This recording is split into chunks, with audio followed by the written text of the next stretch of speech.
Assalamu alaikum qarindoshlar. Anglayotganinglar doktor Mamtimin Alaning Uyg'ur qatlami psixologiyalik nazar nomli kitobi. Bugun o'qiydiganimiz Uyg'ur qatlamiga ta'tir bayon. 2000 yil qatlamni nima bog'laydi?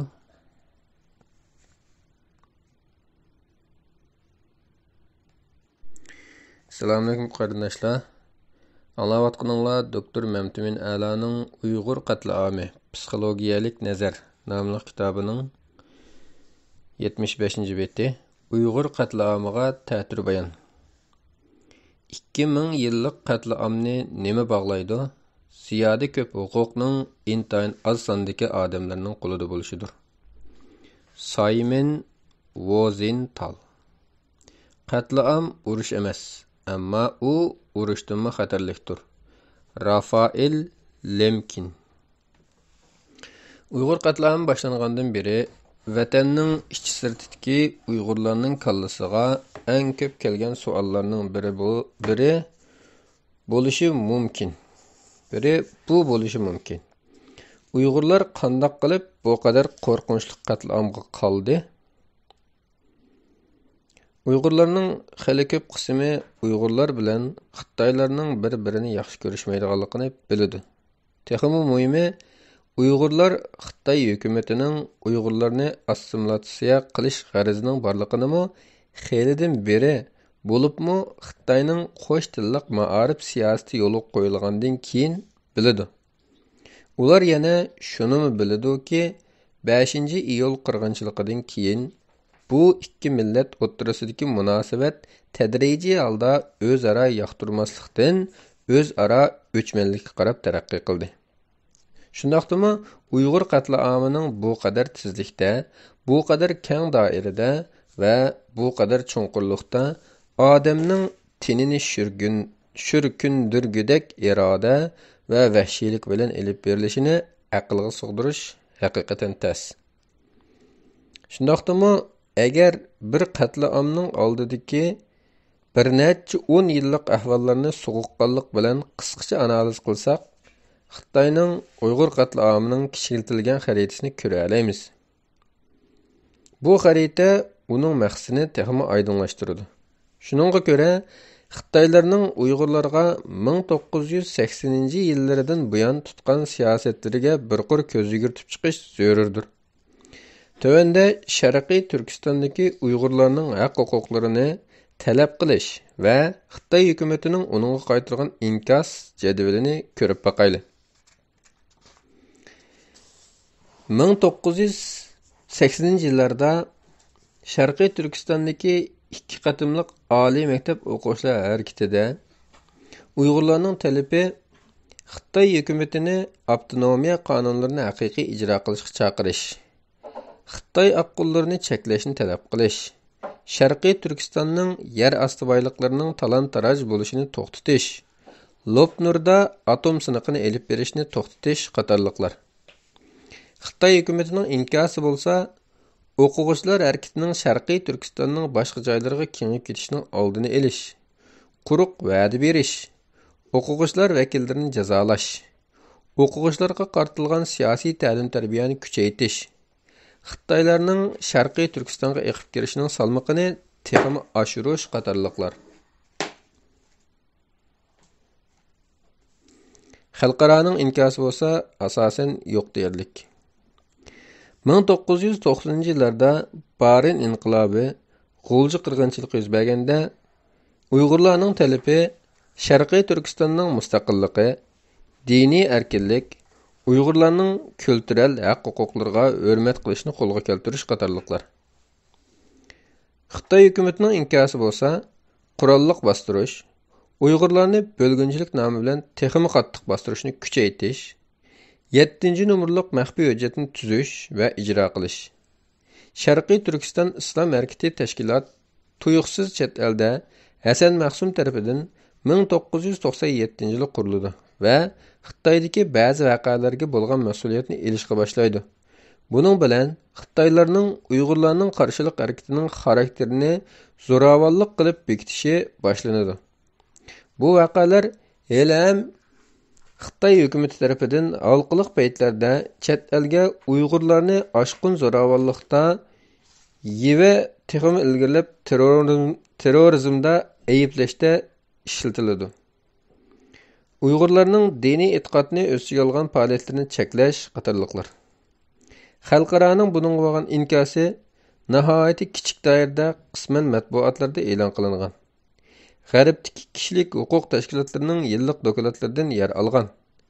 Uyg'urlarning chet ellarda siyosiy panohlik tilash ishlarida turtkilik rol o'ynagan.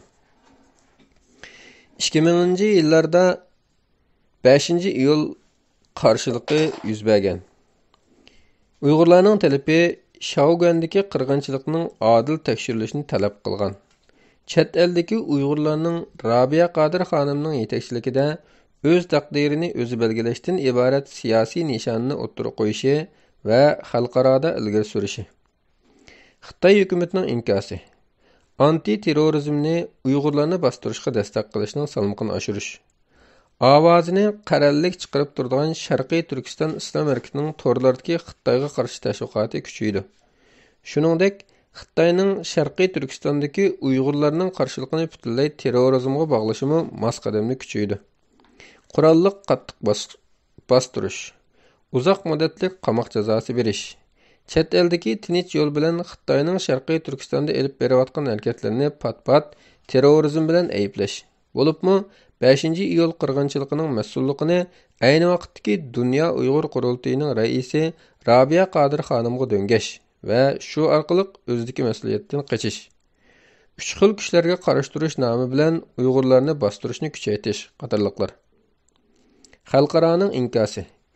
Inkos mujmal, chunki u voqeani xalqaroliq jamiyatning mustaqil tekshirishi bo'lmadi. Xitoy g'alabalik holda ichki, tashqi jihatdan tashviqot olib bordi. Shunga Xitoyning ushbu qarshilikni ta'birlashi va statistikaları ig'irlik bosib ketdi. Kishilik huquq dokumentlaridan bir qadar tafsiliy va obyektiv yer oldi.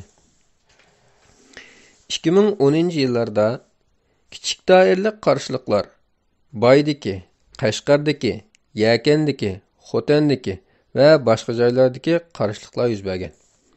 Uyg'urlarning talabi chet eldagi va Sharqiy Turkistondagi Uyg'ur va Uyg'ur bo'lmagan islom diniy da'vatchilarining tabliq qilishi kuchaydi. KKP va QQ va keyin WeChat orqali vatanning ichiga qartilgan va hatto vatanning ichida turib elib berilgan jihad qilishning farzligi haqidagi tashviqotlar ochiq-oshkora holda tarqatildi. Xitoyning ushga qarshi turish nomidagi g'aljirlik bilan elib berilayotgan xo'rliqlarga yakma-yak yoki ma'lum kichik darajada qarshilik ko'rsatish salmoq oshdi.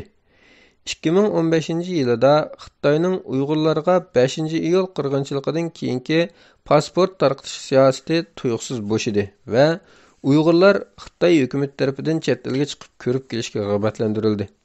Chet elga chiqib kirganlarning keyin 2016-yildan tortib pasportlari tartiblendi. Agar ular Turkiya, Qozog'iston, Malayziya, Saudiya Arabiston va Indoneziya qatorliq 26 sezgir davlatga qaysili maqsad bilan borgan bo'lsa, qora qo'yuq tutildi. 2017-yildan tartib lagerlar Sharqiy Turkistonda maxfiy holda keng ko'lamli qurilishga va Uyg'urlar uning so'linishga boshladi. Uyg'ur ziyolilarini 200'lük qilish bilan ayblab, keng ko'lamda tutqun qilish boshlandi. Shuning bilan bir vaqtda Uyg'ur jamiyatida ko'zga ko'ringan jamoat arboblarimi, masalan, san'atkor, diniy zotlar, savdogarlar va boshqalar orqa-orqadan tutilishga boshladi. Uyg'ur o'smirlari ota-onalaridan ayrilib, tirik yetimlarga aylantirildi. Xitoy hukumatining inkosi. Vatan ichi va sirtida elib berilgan Suriyadagi jihodga qatnash chaqiriqi bilan necha minglagan Uyg'urlarning Sharqiy Janubiy Osiyo davlatlariga sirli holda Xitoyning hech qanday to'sqinliksiz chiqalishi va u yerdan Turkiya orqali Suriyaga berib, islomiy davlatga qatilib, xalqaro matbuotlarda e'lon qilinishiga ergishib, Xitoylarning Uyg'urlarni terrorizm bilan ayblashi ko'paydi va bu toki 2017-yili Xitoyning Uyg'ur qatlamini boshlashigacha izchil davomlashdi. Diqqat! Qo'zg'arliq nuqta shuki, Diqqat qo'zg'arliq nuqta shuki, 2018 yillardan keyin Sharqiy Turkiston partiyasining hech qanday ovozi chiqmadi, ham Xitoymi bu partiyani ayblab ketmaydigan bo'ldi. 2014 yili Shi Jinping Qashqarni ko'zdan kechirganda Sharqiy Turkistondagi zo'ravonlik qilmishlariga qarata vayron qilish xarakterlik zarba berdiganligini ta'kidladi. Chin Chuango 2016 yili Tibetdan Sharqiy Turkistonga o'tkab kelindi va Uyg'urlarni bostirish salmoqini oshirishga boshladi. Uyg'ur qarshiligini tinchlik yo'li yoki qarshilik shaklida bo'lsin, butunlay qirib tashlashga buyruq berildi. Uyg'urlarni terrorizmga qarshi turish nomi bilan qattiq bostirish kuchaytirildi. Uyg'urlarning harakatini to'liq kuzatish uchun Sharqiy Turkiston to'liq kuzatilish ostiga ilindi. Sharqiy Turkiston to'liq saqchi davlatiga aylantirildi. Uyg'urlarni lagerlarga qayta tarbiyalash nomi bilan so'lab, ularga qarata qatlam yurgizish boshlandi. Xalqaroning inkosi. Tadrijiy holda xalqaro jamiyatning jiddiy diqqat e'tiborini qo'zg'ashga boshladi. Bo'libmi, Shi Jinping Tibetda qonxo'rlik bilan sesqnoma purkatgan Chin Chuangoni Xinjiang parto sekretarligiga tayinlab, Uyg'urlarga qartilgan besimning jiddiy ortishiga sabab bo'ldi. Uyg'ur qatliami keng ko'lamlik boshlandi va bu qatlam xalqaroning jumladan Amerika hukumatining jiddiy va izchil tanqidiga uchradi. Xalqaroliq tashkilotlar, bo'libmi BDT bilan YB Uyg'ur qatlamida sukutda turdi, tomoshabinlik rolini o'ynadi. Musulmon davlatlari umumyuzlik Xitoyning Uyg'ur qatlamini qo'llash pozitsiyasida bo'ldi. Amerika hukumati Uyg'urlarga aloqador bir yurish qonun loyihalarini ma'qulladi. Ammo bu qonun loyihalari Xitoyning Uyg'urlarga elib berayotgan qatlamini to'xtatishga qarata cho'ng rol o'ynamadi. Bu yil oktabrda Kanada parlamentida Uyg'ur qirg'inchiligining xarakteri qatlam sifatida tanildi. Bu mash kitob nashr qilingan vaqtdagi bu yil ekanmi? Xitoy hukumatining Uyg'ur qarshiligiga bo'lgan inkosi 1980-yili qarmoqqa tinchlik suhbatlashish amaliyotda ilgirlab bostirishga, 1990-yili vaqa chiqqan yerni markaz qilib, saqchi va armiyani ishga solib qurolliq bostirishga, 2000-yillari saqchi, qurolliq qism va armiyani ishga solib keng ko'lamlik bosqizishga, 2010-yillari gunohkor bilan gunohsizni farqlantirmasdan naq maydonda qurolliq bostirishga, 2020-yili vatandagi Uyg'urlarni butun millat bo'yicha qirg'in qilishga va uningdan keyin chet eldagi barliq Uyg'urlarni qaytarib elib ketib qatl qilishga vakillik qildi. Ya'ni 6-si chiqsa, 78-betdagi grafikda. Yuqorqi ikki jadvaldan shuni ko'rib olishga bo'ladiki, birinchi, Uyg'urlarning talabi barg'ansiri Sharqiy Turkiston xalqining mustaqilligi va siyosiy haq-huquqlarini talab qilishdan tadrijiy holda kishilik huquqni va hatto uning bir qismi bo'lgan diniy haq-huquqlarini talab qilishga tarayapmandi. Bo'libmi, chet eldagi ko'p qism Uyg'ur tashkilotlarining 1990-yillardan beri qilib kelayotgan da'vosi toki yaqingacha kishilik huquqni talab qilish bilanla kifoyalanib keldi. Ikkinchi, Xitoyning Uyg'urlarni bostirishni taqiqlashda ishlatadigan jinoyatlari 1950-yillardagi yerlik millatchilikdan bo'lginchilikdan zo'ravonlikqa, zo'ravonlikdan terrorizmga kengaydi. Uyg'urlar xatarlik terrorist kuchga, Xitoy bo'lsa bu kuchning qurboni sifatida idroq qilinishga yetaklandi. Ya'ni Xitoy hukumati tadrijiy holda o'zining mustamlikchilik obrazini 1980-yillarning oldi-keynida bo'lginchilikning qurboni, 11-sentabr voqeasidan keyin terrorizmning qurboniga o'zgartib, xalqaroga Uyg'urlarni terroristlar va o'zini Uyg'ur terrorizmining qurboni qilib ko'rsatishi ma'lum darajada g'alaba qozondi. Uyg'ur tashkilotlari Xitoyning bu tashviqotiga nisbatan asosan hech qanday unumli tashviqot va harakat elib bora olmadi. 5-iyul qirg'inchiligidan keyin Xitoy hukumati Uyg'urlarni tadrijiy holda butun Xitoylarga qo'rqinchli terrorist kuch sifatida ko'rsatishga kuchidi va bu orqali ularning keyinroq elib beriladigan Uyg'ur qatlamiga bo'lgan qo'llashini qo'lga keltirishda g'alaba qozondi. Shuning bilan Uyg'ur qatlami Xitoy kommunistlari bilan amaldorlarining emas, balki odatdagi Xitoy fuqarolarining keng qo'llashiga erishdi. 4. Xitoyning Uyg'urlarni idora qilishdagi savzi bilan tayoqni aralashtirib qo'llanishdek vositasi tunji qatim Barin inqilobida o'zgardi. Savzi bilan tayoq qarshi tarafga ko'zlangan qilmishni qildirish uchun mukofotlash bilan jazolash birlashtirib qo'llanishni ifodalaydigan o'xshatishdir. Buning kelish manbai shuki, ot arvasini haydayotgan arvakash yalqov otni tizmandirish uchun ya uning ko'z oldida savzini pulanlatadi, yoki uning sag'risiga tayoq yoki qamchi bilan soladi. Xitoy barg'ansiri tayoq ishlatadigan bo'ldi. Bu ham Xitoy iqtisodi eshib, dunyoda qad ko'tarishidan keyingi o'ziga bo'lgan g'oyat zo'r ishonishi bilanmi bog'lanishliq. Bo'libmi, xalqaroning Xitoyning 1989-yildagi 4-iyun o'quvchilar harakatida ayblashdan asta-asta qilishi va aksicha barg'ansiri Xitoyning bozoriga kirishi uchun uning bilan hamkorlashishi va uning kishilik huquqni dafsanni qilishlariga ko'z yumishlari Xitoyning xurikini taxim o'stirib, Uyg'ur bilan Tibet masalasida o'zining digini bo'yicha ish ko'radigan va xalqaro qoida usullarini ko'zga ilmaydigan qildi. Natijada Xitoy hukumatı o'zining butkul chumbardisini yirtib tashlab, qonxo'r abdi bashirisini oshkorladi. Uyg'urlarni bostirishi barg'ansiri keskinlashdi va rahimsizlashdi. Ya'ni Xitoy hukumatı dastlabki sulh salo qilib qo'yib, keyin orqadan pichoq urib, Uyg'ur millatchilarini qattiq vayron qilishdan, keyincha soqchilarni va armiyani ishga solish orqali har qanday shakldagi Uyg'ur qarshiligini hech qanday rahim shafqat qilmasdan vayron qilishga va eng oxirida butun millat bo'yicha qirg'in qilishga taraqqiy qildi. 5.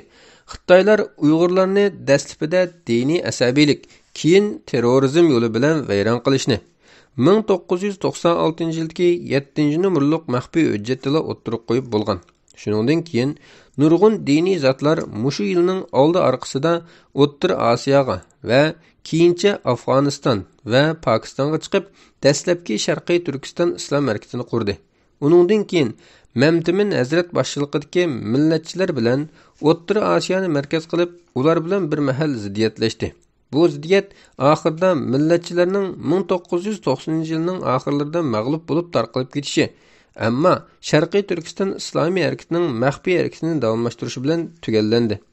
Shuningdek, Uyg'urlarning 2010-yildan keyingi diniy targ'ibotlarida islomiy jihodchilik kuchlik va ochiq-oshkora targ'ib qilinib, Uyg'urlarning diniy asabiylikda butunlay qaralanishida muhim rol o'ynadi.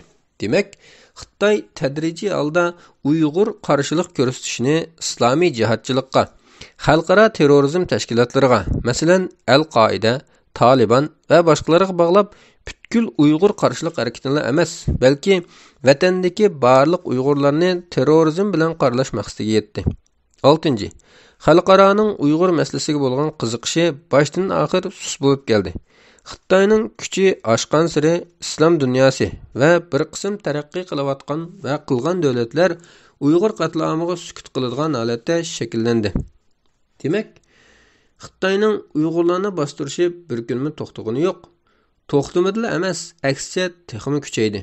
Shuningdek, Uyg'ur qarshiligining bir qanotimi barg'ansiri diniy tus elishga boshlab, Xitoyning Uyg'urlarni terrorizm bilan ayblashi bilan ustma-ust mangdi. Uyg'urlarning Suriyada to'xtashi va u yerda terrorizm kuchlari bilan bog'lanishliq deb o'ttirg'i chiqishi Xitoyning Uyg'ur qatlamini o'zil kesil holda terrorizmga qarshi tadbir deb aqlashiga mukammal isbot bo'lib berdi. Ya'ni Suriyada Uyg'urlarni paydo qilib, terrorizmga o'qishliq boshlab bo'lgan Xitoylar tizlikli lagerlarni qurib, qatlamni boshlab etdi.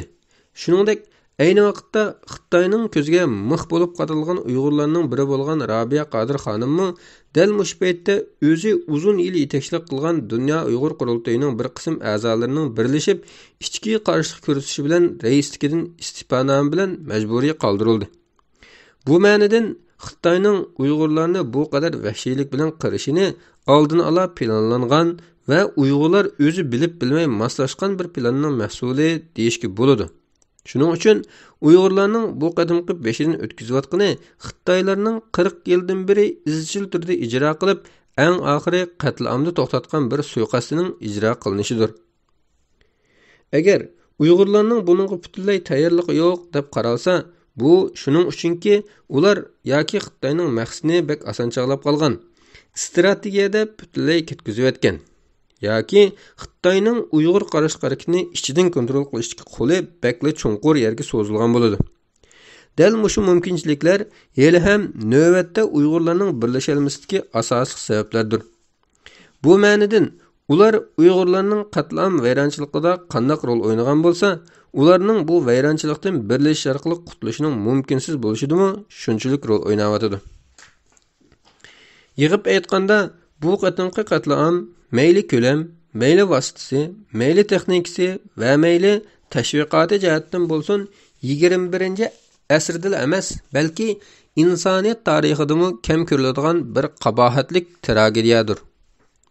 1949-yildan keyin XKP rahbarligida elib berilgan siyosiy harakatlarni sovuqqonlik bilan kuzatsak, bu hokimiyatning har bir harakatidan qon temib turadiganligini ko'rib olamiz. Shunga uningdan Uyg'urlarga rahim shafqat kutish yoki ularni bundaq qilmaydi deb qarash yanala uchiga chiqqan siyosiy soddalikdan boshqa narsa emasdir. Undaqda bu qadar vahshiy bir hokimiyatni Uyg'urlar qandaqsiga tuvan yoki xato mo'ltirlab qoladi?